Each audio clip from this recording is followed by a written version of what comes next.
Well, we've been getting actually quite a few emails from listeners lately about various things that they've experienced, and they've been sharing them with us. So we were thinking about, in an episode coming up, making it a show about the listeners. So if you guys have sent us a story in the past, and either you want to set up a time to get on a call with us, 10-minute call or whatever, to talk about your story for a few minutes, and we'll compile them all together and do a show out of that. If you want to share your story and you don't want to be recorded, you can just send us an email and just have the subject line be show story or story for the show, something along those lines.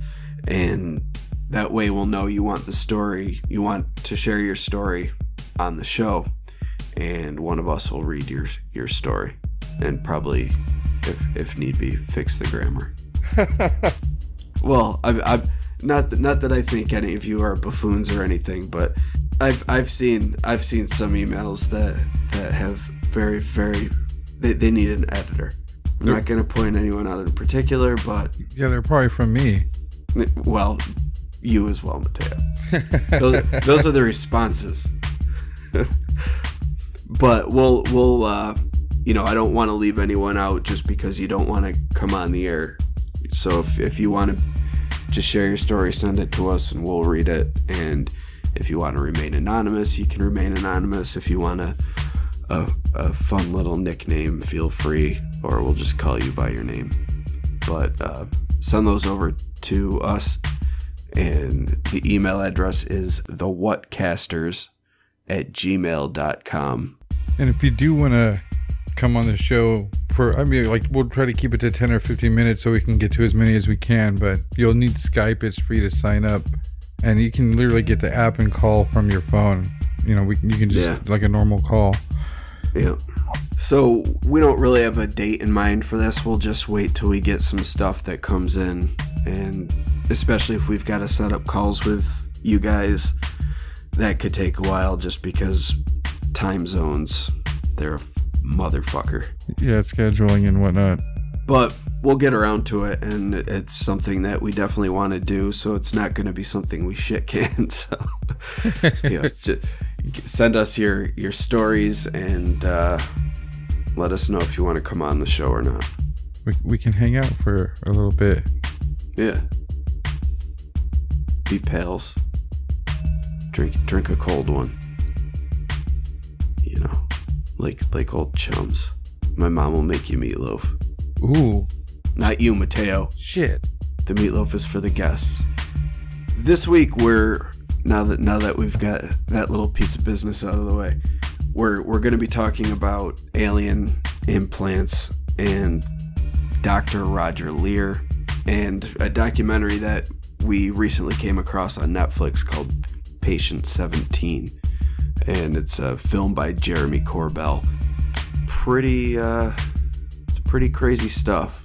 But yeah, we're gonna spoil a lot in it, so if you want to watch it, go do that and then listen to this. Robot, cue the music.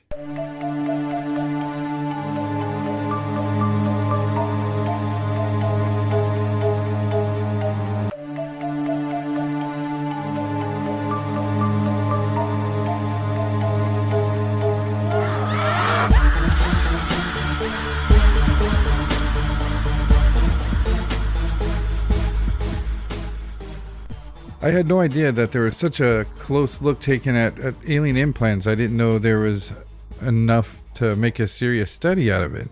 Well, I remember seeing documentaries about Roger Lear like 10 years ago, and it must have been when he first started, because this film centers on his last patient. It was the 17th patient, and he actually died before the results of the analysis of the implant, before they got the results back. But Roger Lear was a surgeon who specialized in removing alien implants. And he was one of the only doctors that would actually listened to a patient's story about being abducted and was actually willing to remove the implants and get them analyzed. Now, in this documentary, Patient 17, that you came across on Netflix, we both got to watch it. And this director, Jeremy Corbell, he basically gets to document the entire process of Patient 17. I mean, from the doctor visit, the implant removal, and unfortunately, Dr. Lear's death. Yeah, they actually document the surgery itself. You're watching them cut this dude's leg open. It's in his knee, and they cut his leg open, and they remove this little fragment. And the documentary is filmed through you're basically going through the whole experience with Patient 17. And the thing that I really liked about it was that Patient 17, they don't tell his name, but he's on camera. He's not distorted in any way, but they never give his name. He's just referred to as Patient 17 through the whole thing. But he's never been a UFO guy. He wasn't a believer in aliens, but he had these experiences that he couldn't explain any other way. And it wasn't something he didn't want to admit to it. It was all things that he agreed to do the documentary on, but it wasn't anything that he was willing to talk to his friends about or, have his name attached to.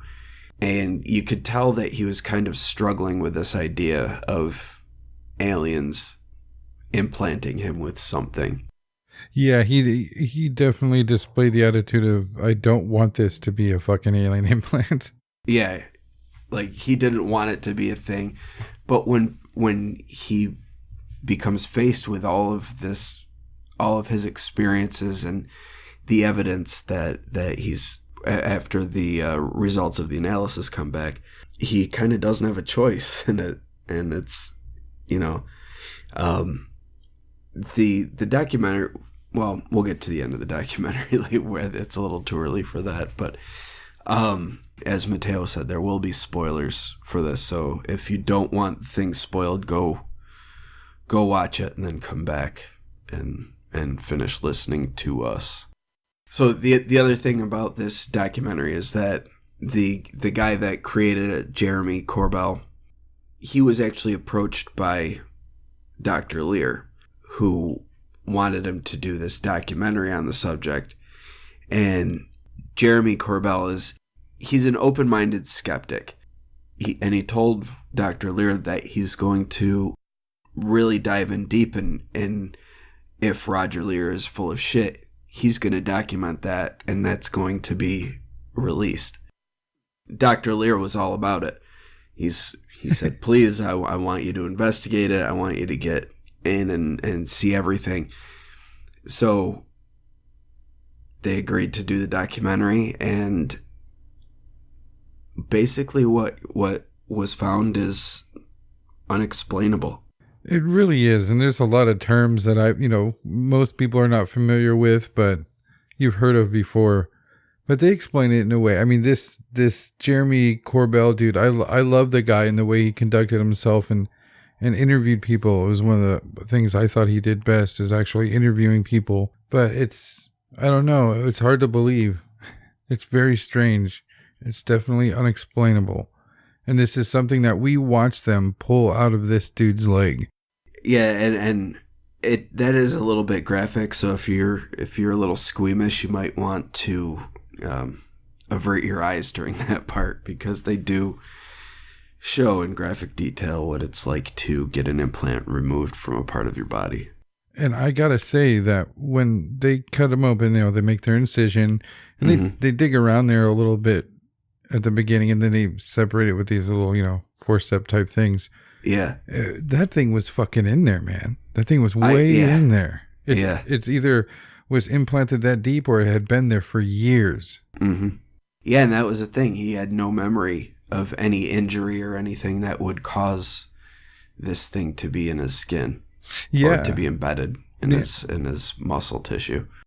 And that's one thing that Dr. Lear brought up. He's like, a lot of times this is just a fragment of glass or metal from an old accident, or just, random things that just get in your body. They test them and they're a piece of plastic. And one thing I was curious and was anxious for the results for was this dude was a motorcyclist. Mm-hmm. So, I mean, that's debris flying up off the road all the time. That could have happened and have him not know it a million times. So I don't know. Mm-hmm. So let's, you get to watch them take this thing out. They show us x-rays of this dude's leg. You can see it in the x-ray. It's actually there. They do an ultrasound and show you that way. Mm-hmm. And they take it out. And how do they test this, Mike? What do you mean? How are they testing to find out what it is? What kind of test is this? It's basically They were able to test if it was emitting any frequencies, and it was emitting a low frequency. They don't know why, but it was emitting a low frequency. So let's stop there. This weird thing that's been in this guy's leg for years, that's, I mean, smaller than a pea, it's like a grain of rice. Yeah, is emitting a frequency right off the bat. What the hell does that mean? How is it doing that? That's something that Roger Lear has reported several times when he removes these implants, that they are emitting a frequency. And I don't, when we were talking about the military abductions with the posing as alien abductions and maybe potentially being part of MK Ultra or whatever MK Ultra evolved into. But the implants were a big thing, and a lot of the people that would go to get implants removed would have things going on that were strange. Like they would go to the doctor and then they would end up getting abducted again, and the implant wouldn't be removed. They couldn't get anyone to remove the implants for them. These were also said to emit frequencies, and they were some sort of tracking chips, like what you would put in a dog. That's bizarre. Yeah. But it's weird because they're in different parts of people's bodies. Like when I was talking about the military abduction, there was a guy who had one actually implanted into the base of his skull. But Dr. Lear said a lot of times he removes them from hands and wrists and legs. So not the typical sci-fi movie version. You don't have to stick a weird plunger type thing up your nose and rip out a glowing red ball. But maybe... No, you don't. But maybe the thing here is that they put him in a place like the hand or the leg because it's somewhere that you're not going to notice immediately. Well, the hand you probably would be more inclined to, but if you had it like on your forearm or your leg or your ass cheek or something. But patient 17 said that's what really triggered him was he started experiencing this pain from this implant.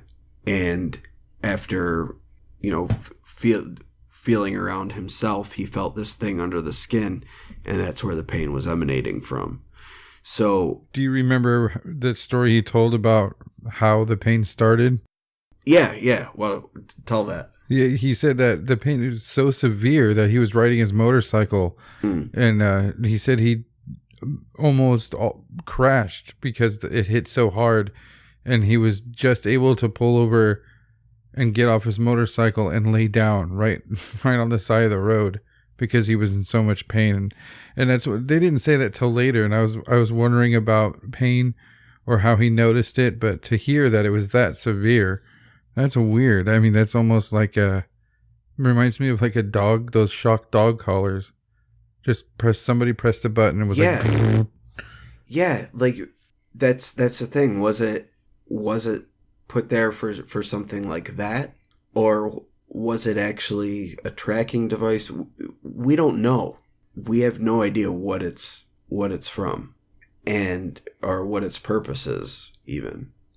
You know, I'm still of the mind that a lot of these alien abductions are human. And I think a lot of these implants and experiments that are done by humans, but using various hypnotic techniques, and combined with drugs, they're able to kind of create these alien abduction scenarios. You know, and to the victims, especially once they're going through hypnotic regression and they're seeing all this weird shit that's been planted post-hypnotically in their brain, they're fully convinced that these things are aliens.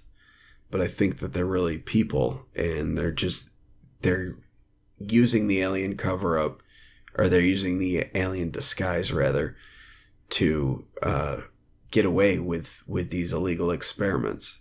Because who's going to believe if someone says they got abducted by aliens and had experiments done? No one's going to believe anything about that from there on. Whereas if you said that men snuck into your house and took you away under the cloak of night and did all sorts of nefarious things to you, people might be more inclined to listen. Yeah, if you go to the local news and tell them that, they're going to, contact the police and ask why that's not being investigated. Right. But you have people saying aliens are coming. And, there's too many people that have experienced the same or similar things. And those are just the people that have come forward. Just imagine all the people it's happened to that would never admit to it for fear of ridicule. Yeah. And just having the people that have come forward all have such similar experiences.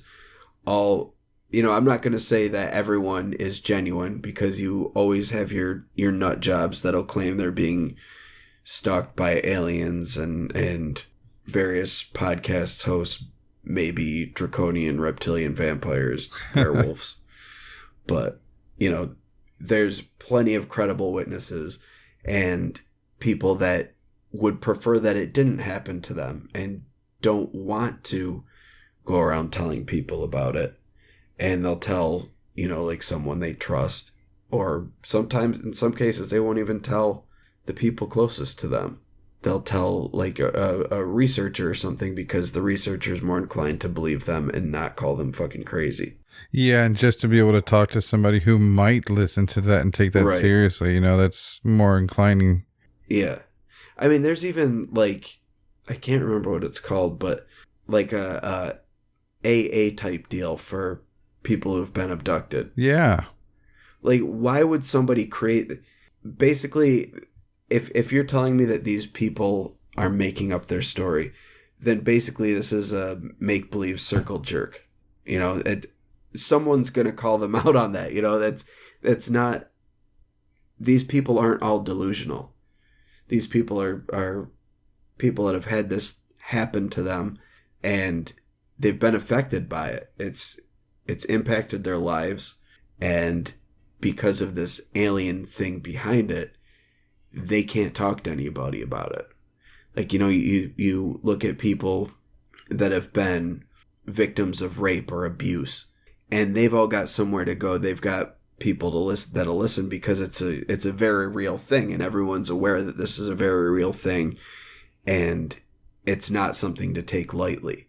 But when you have someone saying that this stuff is happening to them under the context of alien, then it becomes a joke all of a sudden. These people, their experiences are very real to them, and just because they think that it was done by aliens, let's not even think about the cause of it. Just think about the things that these people are claiming happened to them. Maybe look into it. Maybe examine the people's bodies that are claiming this. You're talking, how many times have you heard about people saying that they were poked and prodded and had things removed or implanted? There's plenty of ways to check on this, especially if it's immediately afterward, but no one wants to admit to it because of the ridicule. Mm-hmm. And I think that this goes a long way, this documentary goes a long way in legitimizing this, because this guy had these experiences. He has no recollection of being implanted by anything, but he had experiences. And then he finds out that he's got this implant, and after analysis is done, he finds out it might not be from Earth. Yeah, so they test for this frequency, and then they test what its basic genetic, composition is. And what are they? Not genetic. They break it down by the elements. Yeah, I'm sorry. It's elemental compounds, and just the bare basic what it is, what it's made of. What do they find? Because this is... I think they said it was either 34 or 36 different elements in this small little rice-sized fragment.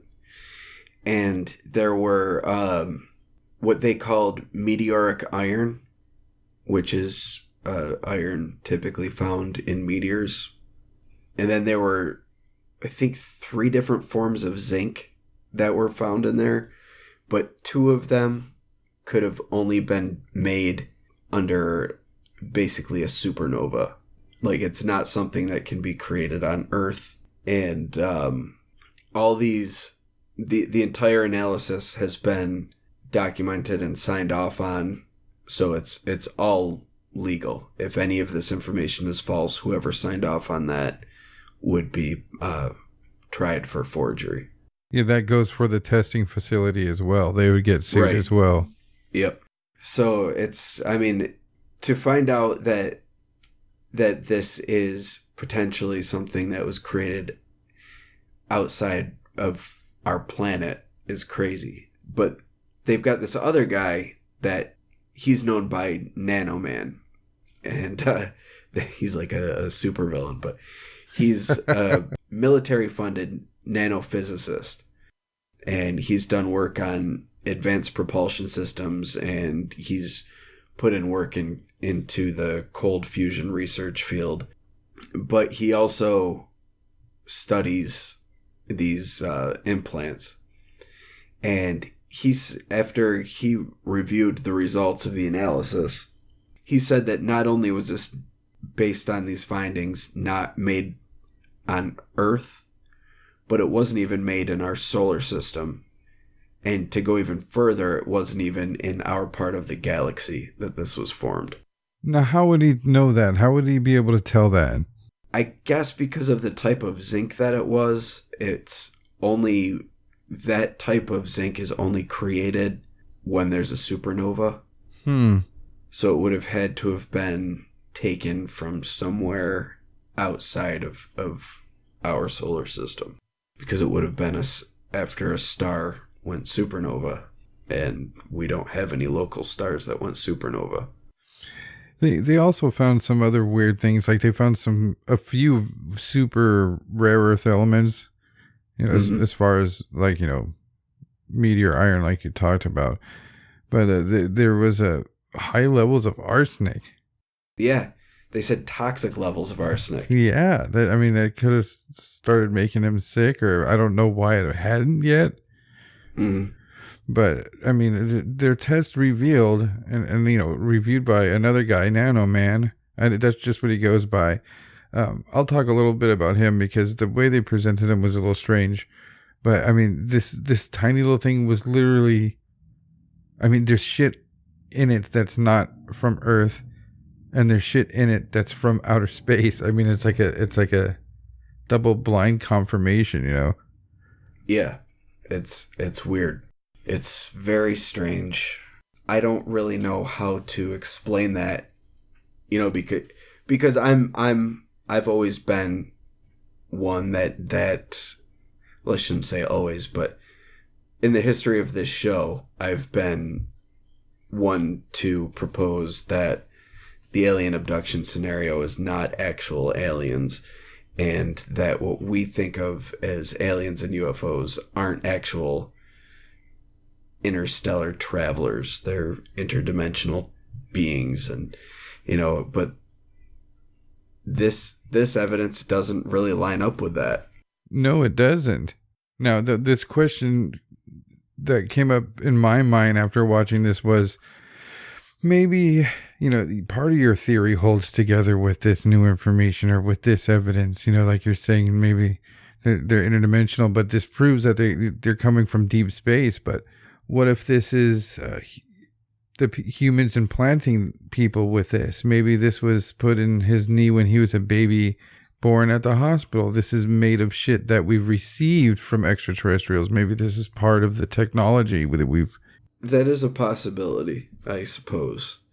That and it's one that I had considered, but then going down that rabbit hole, we're saying if the aliens are working with us, then, or with us, with the governments or the military or whatever, then that brings us down that whole conspiracy rabbit hole where the government's covering things up and they're working with the aliens, and again, it means that there's been this cover up from way back. And when did it start? Did it start with that old Eisenhower story where he was abducted by aliens and they talked about saving the earth, and he's like, no, we want weapons, and then the Greys come in, it's like, yo, I got your weapons, homie, and give us some peoples. And he's like, yes, give us weapons, we give you people, and away we go. That's so weird. I love that story, and I really, really, really want that to be true. I mean, of course, it's sad for people who've been abducted and experimented on, and some people, supposedly are just tortured and flayed like cattle mutilations, but it just seems weird that somebody who, let's go with the classic, intergalactic traveling space alien, has to make a barter with us. Like, why would they have to make a deal and then stick to it? That doesn't make any sense. Yeah. They wouldn't have to stick to any fucking contract or deal. No. And they didn't. I mean, they're far superior to us. So it would, unless the deal is something else and didn't have to do with the people. Because, I mean, let's be honest, if they could take as many people as they want, and according to that conspiracy, they just kept taking and taking and taking, and we were powerless to stop them because they're so far superior to us technologically. So maybe the deal was something else. Maybe the deal was allowing them to run shit. Maybe they're the Illuminati. That's the general consensus, that the Greys are the reptilians. But they say the Greys are like the servants of the reptilians, I guess. Yeah, but then you've got the stories of the tall Greys as well. Then the tall Greys seem to control the short Greys. And then there's the stories that the Greys are actually like biological cyborgs. Like worker bot type things. Yeah, like they're organic robots, basically. They're, bio drones. Sure. However you want to phrase it. That's what they are. And we're trademarking that term. Bio drones. Yeah. But they're basically like the worker ants. They just job around and do what they're supposed to do, and that's that. I saw that movie, what's it called? Communion with Christopher Walken. I've never seen that. Oh God. I've tried to watch it like at every stage of my like living, like as a kid, a young adult. I've never been able to finish that movie. That shit's scarier than hell. Is it scarier than Fire in the Sky? By far. Really? Yes. I'm going to have to check it out. I've never seen it. I've never even read the book. I'm like passingly familiar with Whitley Strieber's story, but I have never read his book. I actually own the book though. Really? Yeah. I found it. I found the hardcover, the old hardcover edition at a library sale. That's awesome. Yeah, dude. It was free because I got there like the last day. If you got there after noon, everything was free. So I'm like, yoink. That's awesome. Yeah. But definitely watch it. I don't know where I don't know if it was Netflix or Hulu or where the fuck I saw it. But I saw it. I was like, oh shit, maybe I should give that a crack again. It's just one of those things, like, even when I was a young kid, studying aliens already and then seeing that. And it's just like, there's nothing funny about it. If that shit happened, holy shit, that's terrible. Yeah, and I mean, there's so much shit that people describe too. You know, especially the women who say they get impregnated and then something comes and takes the baby away. Yeah. Like, just imagine that, man. Like, first you've got a miracle baby. You explain that away. Like, no, it's not that I've been banging some dude. It's that I was taking, yeah, sure, whatever. No, I don't even have a boyfriend. Whatever. No one's going to believe you. Yeah, and there's no one's going to buy Immaculate Conception. No. They'll be like, someone already tried that. We're not buying it from you. So, I mean, what did you think about this documentary as a whole? Because for me, like, you hear about alien implants. We've done shows on alien implants, and it seemed like it seemed few and far between, but just the show start off with like, this is this guy. He's got a fucking thing in his leg. Let's chop it out. Look at this shit. It's a fucking literal. If you don't want to say that some Greys made it in some factory, but it's made of shit from outer space. It's literally an alien implant. Yeah. And well, at the end though, he did mention that further analysis needs to be done. After Dr. Lear died, his assistant took over, who you also find out was one of Dr. Lear's former patients. Yeah, Steve Colburn. Yeah. Now, this I gotta say about that guy, the big drop, the big reveal that he was what, patient 14? 15. Yeah. It was lame and seemed scripted, and it falls kind of flat. It's, because he keeps referring, when he's reading the analysis back to patient 17, he keeps referring to object number 15. And they don't really explain that until afterwards when he says that he was patient 15. And I know what you mean. It was kind of like you almost expected like dun dun dun. Yeah, I mean he like the way they reveal it's definitely one of those type of moments. And then he never talks to that guy again. Basically, you're like, well, wouldn't like the way that this kid presents himself, Jeremy. I mean, I would have expected him to interview him as much as he's interviewing patient 17. Like, holy shit, you had an implant as well? And it's the same? Well, that was the thing, though. The guy, he couldn't get a hold of him after that. Yeah, that's how they end it. Is that, I mean, like, just like every other piece of fucking physical evidence, it only gets examined once. And of course, just like anything paranormal or supernatural or extraterrestrial, it needs to be examined a million times. We went definitive proof. So they go to get the sample from Steve to retest it, and Steve has disappeared, never to be heard from again, and he has the sample. We're screwed. Yeah, and that's where it ends basically. But he says that he did get the analysis read by other people, and other people, he said he got a wide range of answers. There were some that said absolutely this was something non-terrestrial, and then there's other people that will say, you know, that this could be some sort of Earth created thing. But the consensus is that this isn't some mundane item. There's too many elements in there to be a piece of a nail or a gravel embedded under his skin. There's something more to it, and as I said, it also emitted a low frequency. So we know that there's more to it than just something mundane. So even if it was something created on Earth based on his experiences, I would say that this could still be an abduction implant, but probably from humans.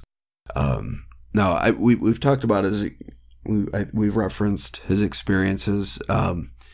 He's never seen a UFO, but he had this experience where he had an altercation with Greys. And that was another weird thing for me. I have to add to that is that it started with patient 17. It almost seemed like he hasn't had an experience. He just doesn't know what this bump is. and then it came to him having like something he wanted to deny, Mm-hmm. and then it turned out that he had a fucking 2-on-1 bout of fisticuffs with fucking aliens. I was like, what the fuck? Yeah, it did kind of come out of nowhere. And the way that they revealed it in the documentary was just through a conversation. Like, he's just telling the story, like, just hanging out, and he's like, yeah, so there's one time I was in Las Vegas and I got into a boxing match with a couple of grays.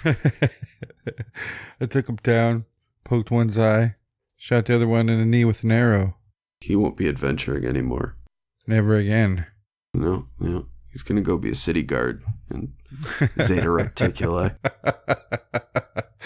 So, yeah, there's a couple of weird things about it. I mean, but that could also be just from editing.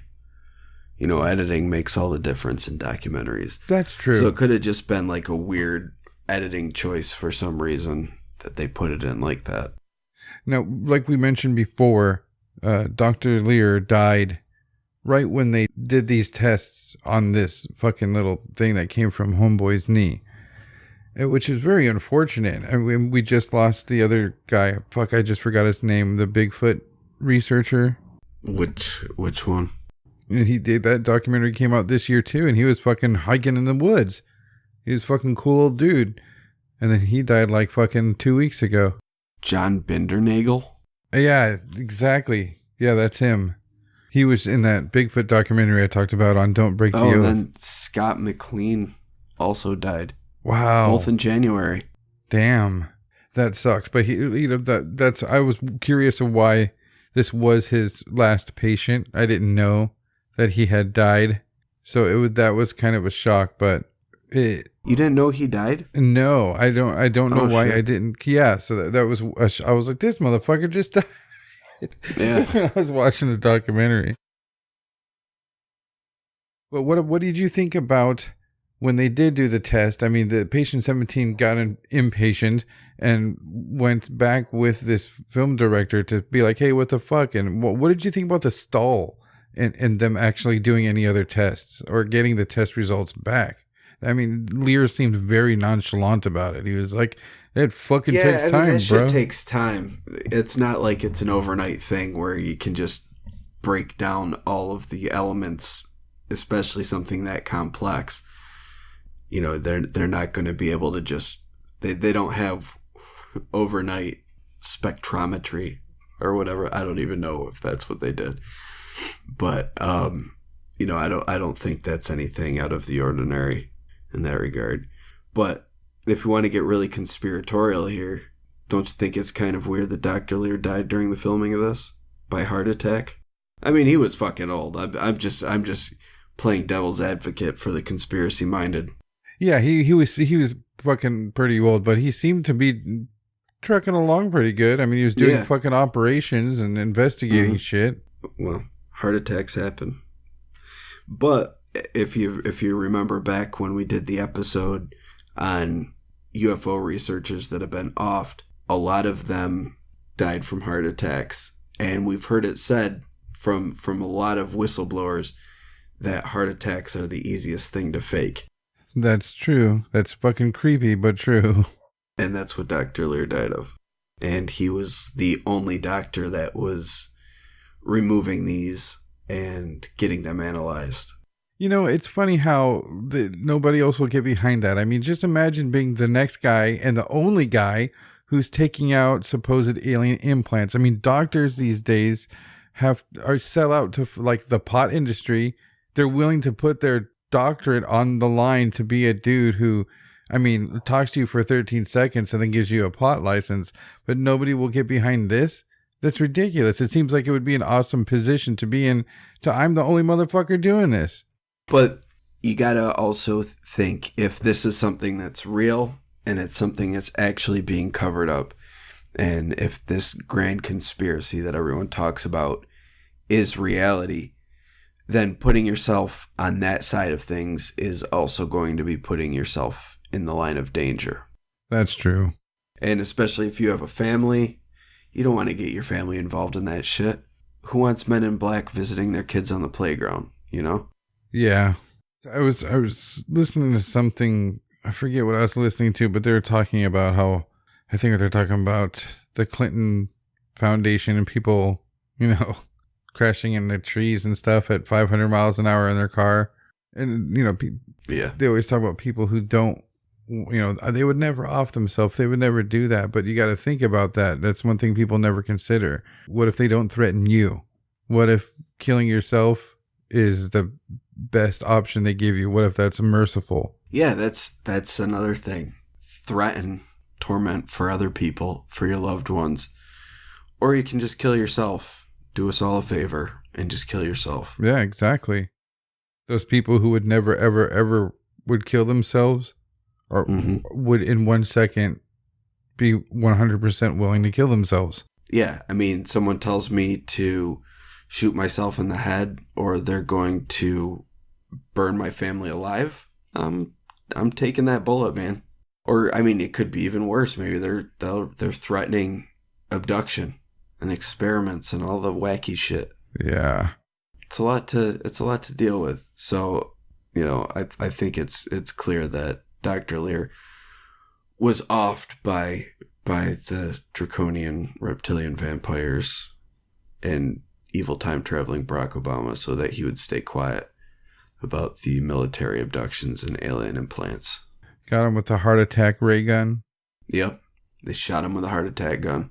Overall, though, I loved the documentary. It was great. It was something, like I said, is alien implants are far and few between as far as fucking documentaries go. and it's on Netflix and it's quick. It's like an hour and 5 minutes. Yeah, it was great. I think Jeremy did a great job. He's done a bunch of other cool documentaries. He did a documentary that's coming out about Bob Lazar called The Cosmic Whistleblower. That's going to be cool. He actually, one thing I found weird about the Nano Man, one thing I had to point out is that he goes and visits him and has him take a look at the test results, and he totally backs it up. He's the one who brings up that there's shit in this implant that you only find when a fucking star explodes. And he really comes off as if he's never heard of anything like this before. Even I don't remember if they mentioned that he studies alien implants, but he really comes off as, like, this is shocking, blah, blah, blah, blah, blah. But he actually... Well, they did mention that he was a military-funded nanophysicist. But he's got a whole series on this guy. You can check that out at iamnanoman.com. But the thing is, I don't know when that was.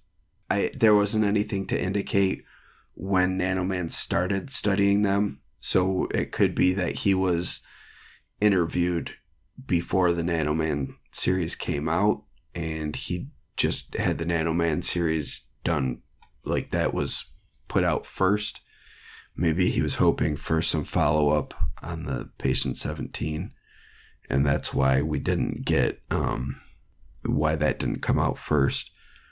I don't know for certain, but it's a possibility. That's a good point, because this Jeremy Corbell did that Nanoman, I guess it's called Utility Fog, about alien implants, and that came out in 2015. Now, Patient 17 came out in 2017, but when did Roger Lear die? I think he died, wasn't that like a few years ago, like in 2015? 2014. Okay, so 2014. So they were filming this before Nanoman's shit came out. So maybe it was like, holy shit, maybe that was the thing that got him into studying alien implants. Maybe. But again, overall, I liked the documentary. Definitely recommend everybody watching it. I'll watch whatever Jeremy Corbell does now. And he's also got a website called Extraordinary Beliefs. So check that out as well. And there's a whole bunch of stuff on there. He even has something about the Skinwalker Ranch on there. So check it out and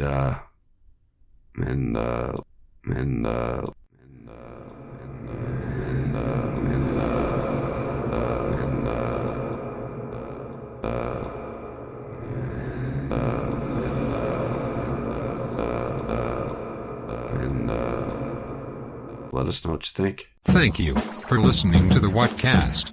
You can find us on Twitter, Instagram, Facebook, iTunes, and YouTube.